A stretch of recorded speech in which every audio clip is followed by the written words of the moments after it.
O diabo tem todo o tempo do mundo para esperar e buscar uma maneira para atingir a sua vida. Esse é o fato. Ele já vem trabalhando há milhares de anos, dessa maneira, dessa forma, contra o ser humano, não tendo pressa, trabalhando de forma sorrateira, esperando o momento certo para atacar e tentar destruir a sua vida.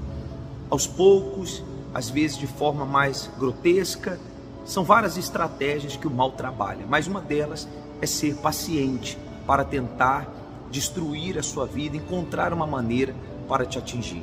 Assim foi a tática de Absalão durante muitos anos. Olha que interessante esse texto, chama-se atenção, eu chamo a sua atenção, versículos 6 e 7 do capítulo 15 de 2 Samuel, quando diz assim: e desta maneira fazia Absalão a todo Israel que vinha ao rei para juízo.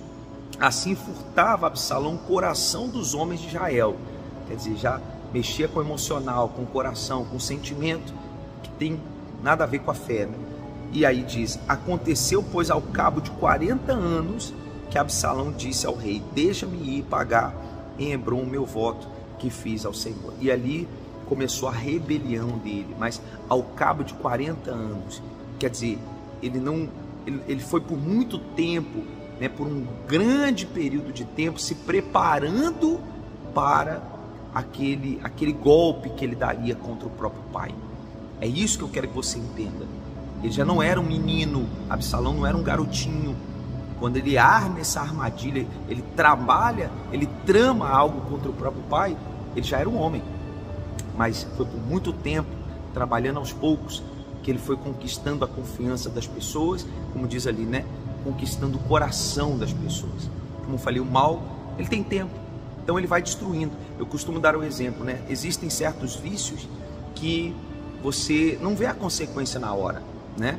A pessoa, ela usa uma determinada substância, que a consequência do uso contínuo daquela substância, algumas que são até listas no país que nós vivemos, mas que a consequência vai vir lá na frente, e até o abreviar da vida, né? Porque a pessoa que viveria 100 anos, talvez vai viver 75, 65, 70, 80 anos, mas viveria muito mais.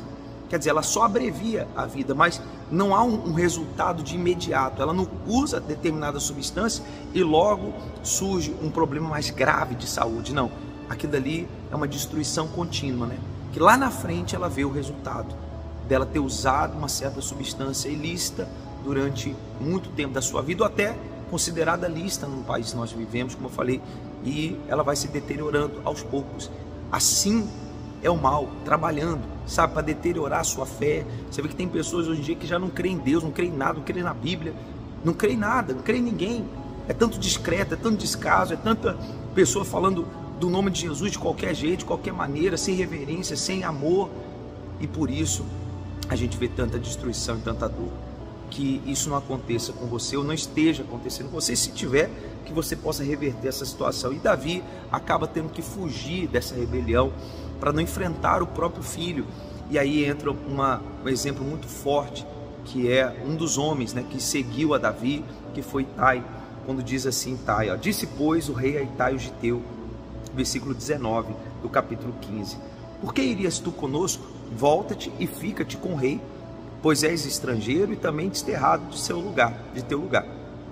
Ontem vieste, e eu te levaria hoje conosco a caminhar, pois eu vou para onde puder ir. Volta, pois, e torna a casa de teus irmãos contigo, com beneficência e fidelidade. Respondeu, porém, Itai ao rei e disse: vive o Senhor, se tratando de Deus, né? E vive o rei meu senhor, que no lugar em que estiver o rei meu senhor, seja para a morte, seja para a vida, aí certamente estará também o teu servidor. Então diz Davi a Itai: vem, pois, passa adiante. Quer dizer, esteja na frente, na minha frente agora, então, já que você tem esse espírito. E eu fiquei pensando, né, se as pessoas agissem dessa forma para com Deus, né? Essa fidelidade, essa integridade, essa lealdade que houve em Itai, seja para a vida, seja para a morte, aconteça o que acontecer. Eu estava aqui te servindo enquanto o senhor era rei, estava aqui no palácio. Agora o senhor vai estar aí como andarilho pelo mundo afora, mas eu vou continuar te servindo e vou estar com o senhor, mesmo que seja no deserto. Imagine se todos vivessem essa fé para com Deus, seja nos momentos de fartura, de prosperidade, seja nos momentos difíceis, você permanecer tendo a sua comunhão com Deus. É o que Deus espera de mim e de você. E a Bíblia fala aqui que no finalzinho, no capítulo 15, Davi deu a ordem para que Uzai pudesse voltar à cidade, se encontrar com Absalão, para ele poder ser usado como quase que um espia, né? Poder trazer notícias para Davi do que viesse a acontecer a respeito disso, né? Mas mais à frente, no capítulo 16, fala aqui a respeito de como o diabo trabalha para envergonhar, né? Causador de sofrimento. No versículo 21, fala bem assim: e disse Aitofel a Absalão: possui as concubinas de teu pai, que deixou para guardarem a casa, e assim todo Israel ouvirá que te fizeste aborrecível para com teu pai, e se fortalecerão as mãos de todos os que estão contigo. Olha o conselho desse homem Aitofel, que foi um tempo conselheiro de Davi, agora estava com Absalão. Tomar as mulheres do próprio pai, causar vergonha, causar humilhação. Eu sei que infelizmente há muitos filhos que causam vergonhas para os seus pais, e isso tudo é uma arma do inferno, do mal. Quem ganha com isso é só o mal, que quer causar isso, que quer e se alimenta disso, né? E ali realmente Absalão segue o conselho, toma as mulheres do próprio pai, as concubinas, né? E faz o que faz. Mas é isso que o mal quer. Não deixe isso acontecer com você, com a sua casa. Você que é filho, seja um filho que dê prazer para os seus pais, e não desonra, e não vergonha. E as suas atitudes são as suas escolhas que definem isso. Eu cheguei à igreja com 15 anos e decidi começar a fazer o que é certo. Não me tornei uma pessoa perfeita do dia para a noite, cometi erros e cometo até hoje, ninguém é perfeito. Mas eu procuro fazer o melhor, ser uma pessoa digna, para que leve honra aos meus pais. Quando eles olhem para mim, eles possam se sentir honrados pelo filho que eles têm. Não porque eu sou um pastor, mas porque nós realmente temos um caráter de uma pessoa de Deus. Como eu falei, não somos perfeitos, eu cometo erros, falhas, como qualquer pessoa. Mas eu tenho procurado fazer a coisa certa, é o que Deus espera de você, de cada um de nós, que a gente procure fazer a coisa certa, e até quando errarmos, a gente se conserte e siga em frente. Então pense nisso, que você seja essa pessoa a partir de hoje. E para acabar, capítulo 17, fala aqui a respeito de como Uzai foi usado, né? Uzai foi usado por Deus para falar a respeito de Davi, né? No conselho ali de Aitofel, que fala para que ele reunisse os homens e fosse atrás de Davi, queria essa glória, né, de matar Davi, né? Tinha esse ódio contra Davi. Mas aí diz bem assim o versículo 8, bem, disse mais Uzai: bem conheces tu a teu pai e os homens que são valorosos, os seus homens que são valorosos, e que estão com o espírito amargurado, como a ursa no campo, roubada dos seus cachorros.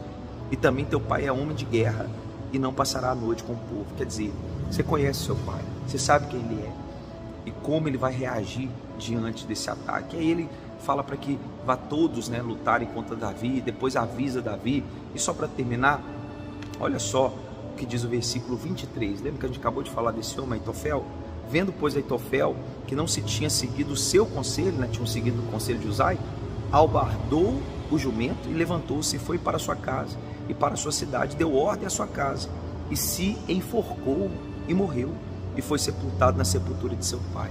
Olha o final da vida desse homem que tramou tanta maldade contra o rei Davi, né, que se tornou um conselheiro do próprio filho e induziu o filho dele a fazer essa atrocidade, que era deitar com as mulheres do próprio pai. Olha o final da vida dele. Você pode ter certeza que o mal sempre cobrará caro. Se ele não cobrar aqui em vida, pode ter certeza que na morte. Não fique preocupado com quem faz o mal. E se você tem sido essa pessoa que faz o mal, mude. Comece a plantar o que é bom, porque infelizmente, se você continuar no caminho mal, as consequências sempre serão as piores, tá certo? Se você gostou dessa mensagem, curta, comente, compartilhe. E se você quer ver mensagens como essa, se inscreva no nosso canal, tá bom? Que Deus abençoe e até o nosso próximo vídeo.